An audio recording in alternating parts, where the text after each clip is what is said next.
Paschimbanga PHE যারা pump operator তারা হচ্ছে আমাদের সংগ্রামী যৌথ মঞ্চের একটা অন্যতম অংশ। বিগত 6 মাস ধরে তারা বেতন পাচ্ছেন না। আমরা জানুয়ারি মাসে বা ফেব্রুয়ারির ফার্স্টে আমরা সংগ্রামী যৌথ মঞ্চের নেতৃত্বে নিজলয় আমরা অবস্থান বিক্ষোভের প্রস্তুতি আমরা নিচ্ছি। আমাদের মুখ্যমন্ত্রী তথা এই দপ্তর আমাদের নিয়ে সঠিকভাবে একটাবার চিন্তাভাবনা করে ভাবক, আগামী দিনে জানে এইভাবে আমাদের রাস্তায় ঘুরতে না। 24 সাল থেকে এটা শুরু হয়েছে যে দুটো 4.8% যে ডিএ দেওয়া হয়েছে, আজ পর্যন্ত সেই ডিএ আমরা খুব সামান্য, মানে কারোর 10,000 টাকা, কারো 12,000 টাকা, কারো 13,000 টাকার মতো। বিগত 6 মাস ধরে যদি তাদের বেতন না পায়, অথচ তাকে যদি কাজ করতে হয় এখানে ক্রমাগত, তার অন্য কোথাও কাজ করারও কোনো প্রভিশন নেই, যেহেতু তার এখানে সারাদিন তাকে ডিউটি দিতে হয়, তাহলে তার সংসারটা চলবে। কাকদ্বীপ থেকে একদম কোচবিহার পর্যন্ত বিভিন্ন জায়গায় 6 মাস 7 মাস 8 মাস করে বেতন বন্ধ। তারা সামান্যতম একটু বেতন, সেই বেতনটা নিয়মিতভাবে পাবেন না, অথচ মুখ্যমন্ত্রীর স্বাদের প্রকল্প চলবে, দান খয়রাতি চলবে। সেপ্টেম্বর থেকে আজকে ডিসেম্বর টোটালটাই বন্ধ হয়ে গেছে, কোনো মাইনা হচ্ছে না। রাজ্যবাসীকে ঠিক করতে হবে যে এই ধরনের শ্রম বিমুখ একটা রাজ্যকে, মানে রাজ্য সরকারকে আমরা আর কতদিন টলারেট করবো বা কতদিন তাকে আমরা চালাবো। গভর্নমেন্ট যে অপারেশন মেনটেন্যান্সের যে টাকাটা পাঠায় সেটা তো বছরের শুরুতে পাঠায়, তাহলে সেই টাকাটা কোথায় গেল? এটা কিন্তু একদম সাধারণ মানুষের মধ্যে ঢুকিয়ে দেওয়া হয়েছে যে তোমার কোনো কাজকর্ম করার প্রয়োজন নেই, আর তুমি যদি কাজকর্ম করো তাহলে তুমি তোমার উপযুক্ত পারিশ্রমিক পাবে। সব ঢপের চপ, এরা মিথ্যা কথা বলে, সত্যি কথা এরা বলতে পারে। দেওয়া যাবে না, নতুন চাকরি সৃষ্টি করা যাবে না, বা অস্থায়ী কর্মচারীদের সামান্যতম একটু বেতন দেওয়া যাবে না, এটা কোনো মতেই কাম্য নয়। সম্পূর্ণরূপে মুখ্যমন্ত্রীর এটা উদাসীনতা এবং mismanagement of state government and state fund. যে সরকার চলছে সেই সরকারের ব্যর্থতা এবং পিএইচই দপ্তরের যে মন্ত্রী আছে তার ব্যর্থতা। আমি মনে করি ওইরকম ব্যর্থ মন্ত্রী না থেকে একটা সুষ্ঠু পরিকল্পনা গ্রহণ করা হোক। আমরা যেটা ভেবেছি, আমরা একাধিকবার ডেপুটেশন দিয়েছি দপ্তর বলছে আমাদের কাছে ফান্ড অ্যালট করা হচ্ছে না। এরপরে আমাদের প্রয়োজন হলে হাইকোর্টের দ্বারস্থ হতে হবে, এছাড়া দ্বিতীয় কোনো রাস্তা নেই। আমরা হাইকোর্টের দ্বারস্থ হওয়ার জন্য চিন্তা করছি। আইনেরও আশ্রয় আমরা নিতে চলেছি সংগ্রামী যৌথ মঞ্চের নেতৃত্বে। আমাদের অনেক কর্মী অসুস্থ হয়ে পড়েছে, বাড়িতে খেতে পাচ্ছে না। তো এই সরকার সে 10,000 টাকার চাকরি দিয়ে যুব সমাজের আমাদের তো নষ্ট করেছে, আগামী যুব সমাজকেও ধ্বংসের দিকে নিয়ে যায়। দাদা, বলছি যে পশ্চিমবঙ্গ পিএইচ অ্যান্ড আরডব্লিউএস এর যে সংগঠন রয়েছে তাদের পক্ষ থেকে যে অভিযোগ টানা হচ্ছে তাদের বিগত 6 মাস ধরে বেতন বন্ধ রয়েছে, এই বিষয়ে তুমি কি বলতে? এটা শুধু এদের ক্ষেত্রে নয়, পশ্চিমবঙ্গ সরকারের আরও বিভিন্ন অস্থায়ী কর্মচারী বা চুক্তিভিত্তিক কর্মচারী রয়েছে, বিভিন্ন ডিপার্টমেন্টে বিভিন্ন প্রজেক্টে তারা পেয়েছেন।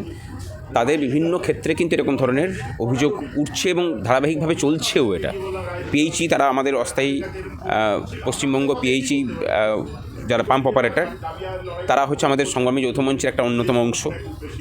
বিগত 6 মাস ধরে তারা বেতন পাচ্ছেন না। আমি রাজ্যবাসীর কাছে বলবো যে এরা হচ্ছে সেই সব কর্মচারী যারা আপনার বাড়িতে প্রতিদিন জলটাকে পৌঁছে দেন।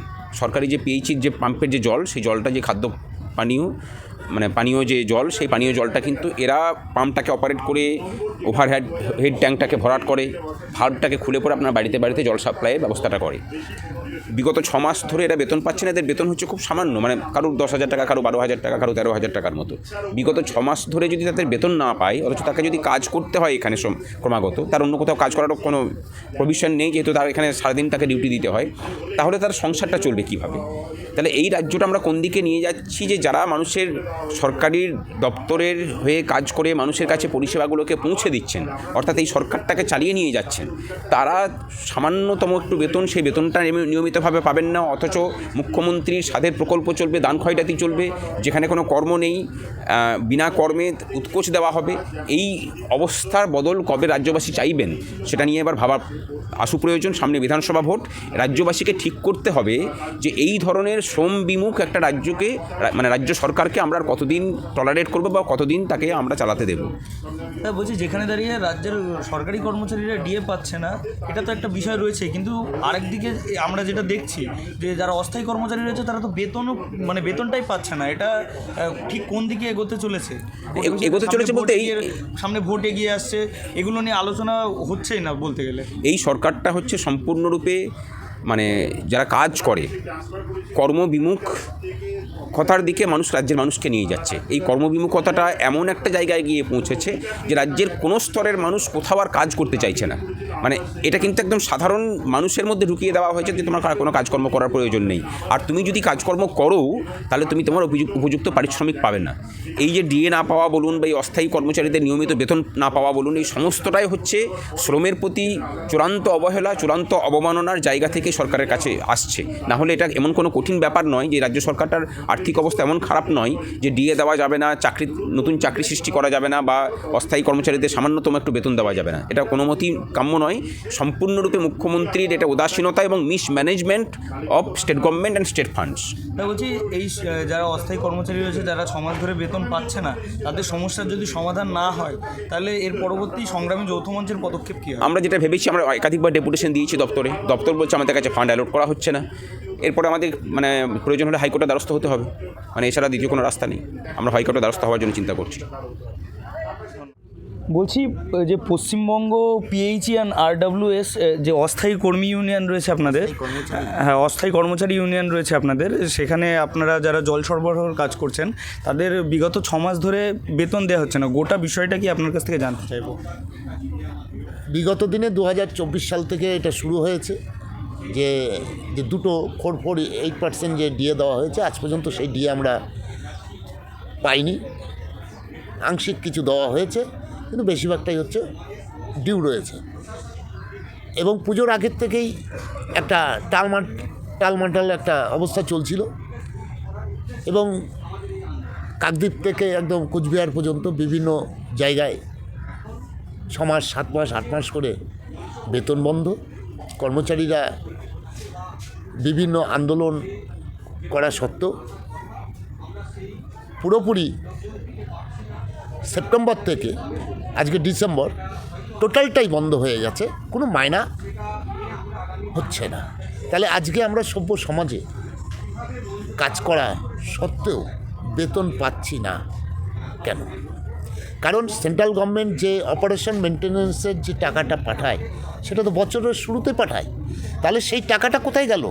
কর্মচারীর একটা তো বাজেট হয়, তাহলে সেই বাজেট হওয়া সত্ত্বেও কর্মচারীর যে স্যালারি ফান্ড, সেই স্যালারি ফান্ড থেকে সেই টাকাগুলো কোথার থেকে উধাও হয়ে গেল, আমরা এটা জানতে চাই।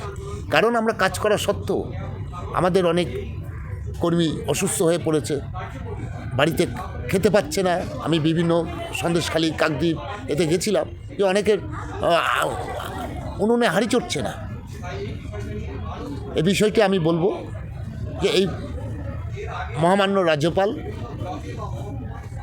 অর্থ দপ্তরের প্রিন্সিপাল সেক্রেটারি এবং chief engineer headquarter, principal secretary, সবাইকে আমি 18 তারিখে আমি জরুরিকালীন ভিত্তিতে আমি চিঠি দিয়েছি, কিন্তু সেই চিঠির কোনো রকম রিপ্লাই এখনও পাইনি। কিন্তু আমাদের এই ডিসেম্বর শেষ হতে চললো, আজকে 28 তারিখ, কাল 29, 30, 31, কিন্তু আমাদের মাইনা পাওয়া অনিশ্চিত। এবং আমরা বিভিন্ন এজেন্সিকে ফোন করছি, বললো মাইনার খবর বলবেন না, মাইনা হয়তো জানুয়ারিতে ওই মোটামুটি ধরে রাখুন, বাজেট হবে, বাজেটের পরে আপনারা মাইনা পাবেন। তাহলে আমরা এই সভ্য সমাজে আমরা কাজ করা সত্ত্বেও যে বেতন পাচ্ছি না, তাহলে আমরা জলের অপর নাম কি? জীবন।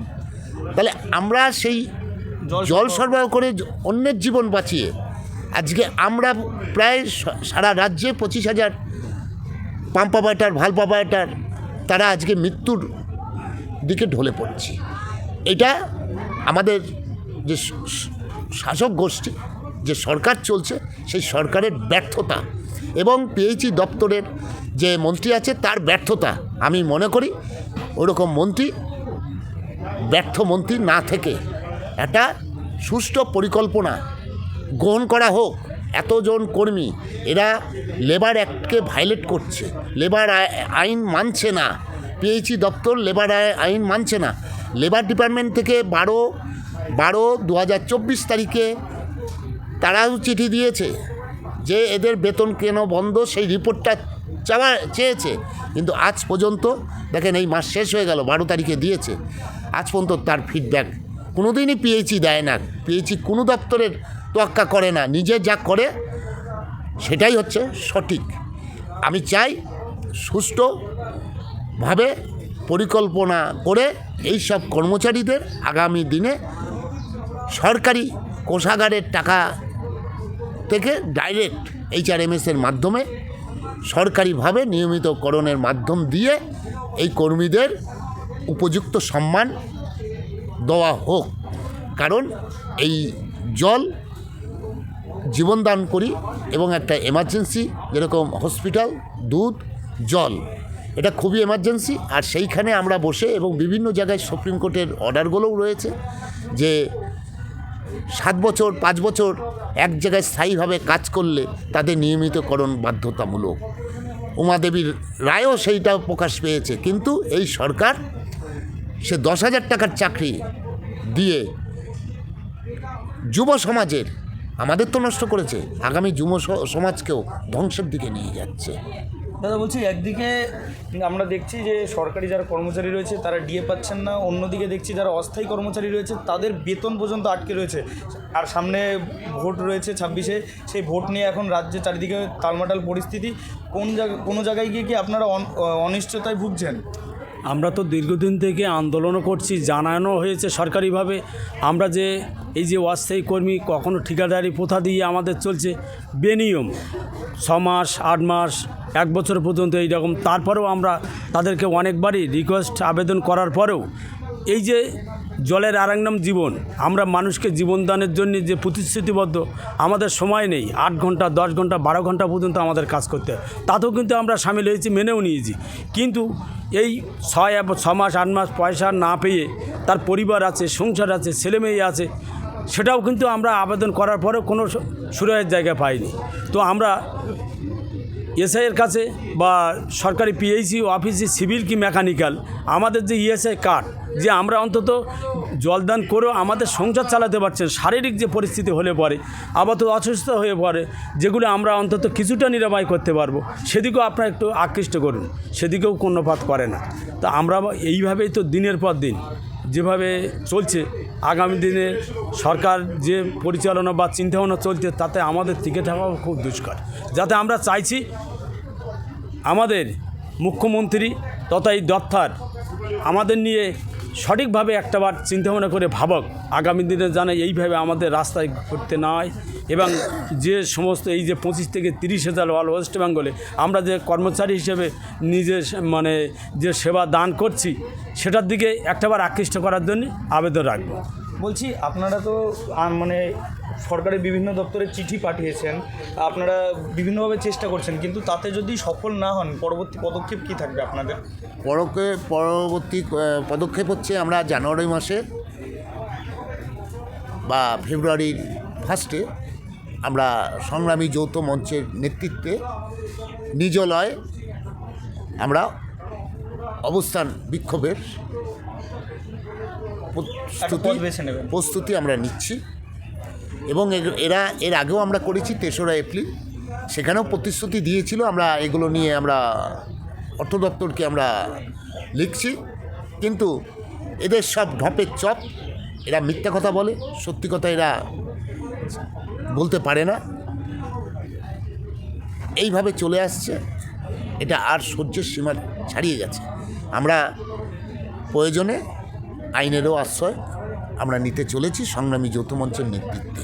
আচ্ছা, আপনার নামটা? আমার নাম দেবাশিস দাস, আমি পশ্চিমবঙ্গ পিএইচই অ্যান্ড RWS অস্থায়ী কর্মচারী ইউনিয়নের রাজ্য কমিটির সভাপতি। আর আপনার? অমিয় রঞ্জন মণ্ডল, পিএইচই RWS রাজ্য কমিটির ওয়ার্কিং প্রেসিডেন্ট। ধন্যবাদ।